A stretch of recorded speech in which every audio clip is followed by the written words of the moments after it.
3 Cincy's R&B station, home of the Ricky Smiley Morning Show. Juan Fasho, the People's Champ. Got the one, the only, the TikTok viral sensation, the natty sensation, the one, the only, the mailman slash comedian in the building. Man, welcome to the show, bro. Appreciate you having me here, man. It's a blessing. It's a pleasure to be here. I appreciate you. For sure, this is the Juan Fasho weekend show. Now, how did the mailman name come about? You really deliver mail? I really was, yeah. For 6 years, I was a mailman, and I was delivering mail. Like, my homeboy and my wife told me, like, you need to get on TikTok. That's you funny. You'll do good on there. And I thought it was all dancing. I'm like, nah, I'm not about to do that. So I downloaded, and I see everybody doing the skits on there. And when you a mailman, you at work by yourself all day. So I ain't have nothing but time to think of skits and ideas, and it just blew up. I'm like, but what's my name gonna be? I'm gonna be like, I'm a mailman, but if somebody don't remember my name, they're gonna be like, oh, you that one mailman, ain't you? That I'm like, yeah, that one mailman, that's my name, man. And then, man, God put me in this position, dog, and he chose this career for me, man. I'm just keeping it moving. Hey, man, you been letting them use you for sure, man. Especially, we need laughter. Absolutely. In these days, you know what I'm saying? Life is easier with a smile, man. When you smiling, you ain't thinking about that eviction notice. You ain't thinking about your water finna get cut off, how you gonna get to work next week. You ain't thinking about none of them problems when you smiling, man. When you smiling, you at your purest. For sure. As a Cincinnati comedian, how much of your material comes from real life Cincinnati stuff like Skyline versus Gold Star, that 75, 71 traffic? I mean, how many of that really? I got some.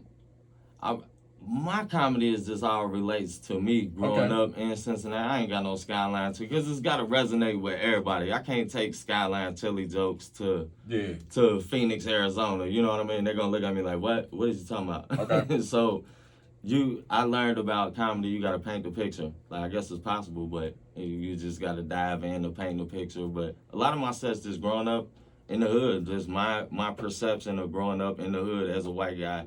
And I'm on the outside, so everything that white folks say about black folk, I just flip it on them. Like, because it's a different perspective, me growing up in the hood as a white guy, so I get to see both sides of life, you know what I'm saying? I get to see how my white family do stuff, and then I get to see how my black friends and family do things, you know what I mean?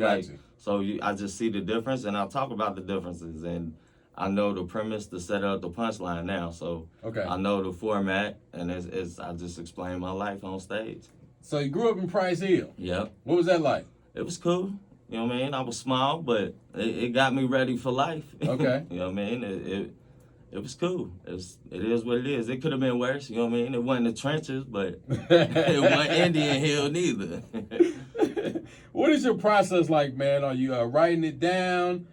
Comic, or just go off the vibe type? Nah, I definitely write it down. I write my jokes out. I do bullet points. I get a premise, and then I'll go off of that, and then I'll just try to think of every which way I can swing this joke, or how I can add this callback in, or like, because it's a whole method to this joke writing. You know what I mean? Like, it's easy to improv comedy. You know what I mean? It's easy to talk to somebody and be funny, but the skill behind stand-up comedy is, are you able to write a joke? Can you have a callback? Do you have a setup for this punchline? Like, it's all got to make sense and resonate with the crowd, with your audience. And it's amazing, bro. It's a blessing. Gary Owen put me in this position, and I can't thank him enough, dog. It's amazing. For sure. Now, you mentioned Gary Owen. Who are some of your, influence in the comedy game? Definitely Gary Owen, Mojo Brooks. I did a show with him, man.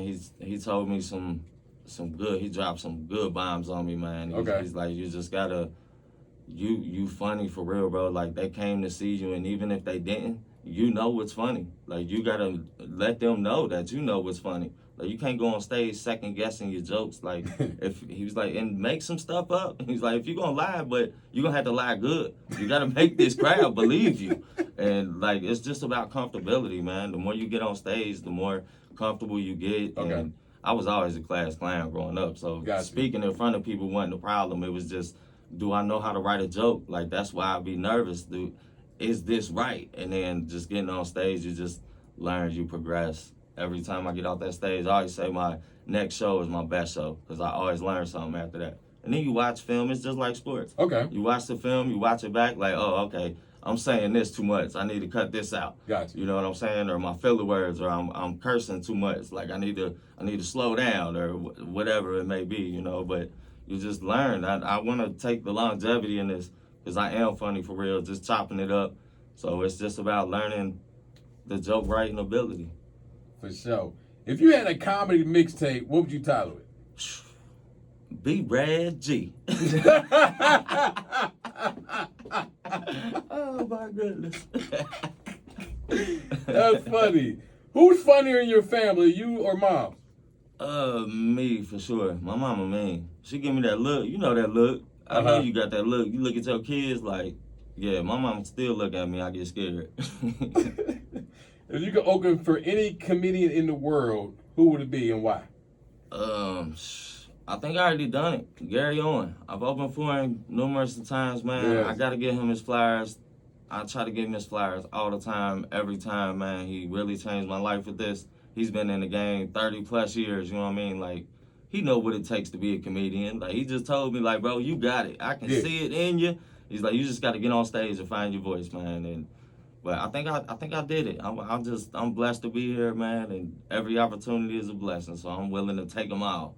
For sure. You ever had a tough moment on the stage, man? Tough crowd? Absolutely. How'd you get through that? Man, you just got to keep pushing. But that's why I watch comedians. Like, if I got a host, I typically get a host, and I had a club provide a host.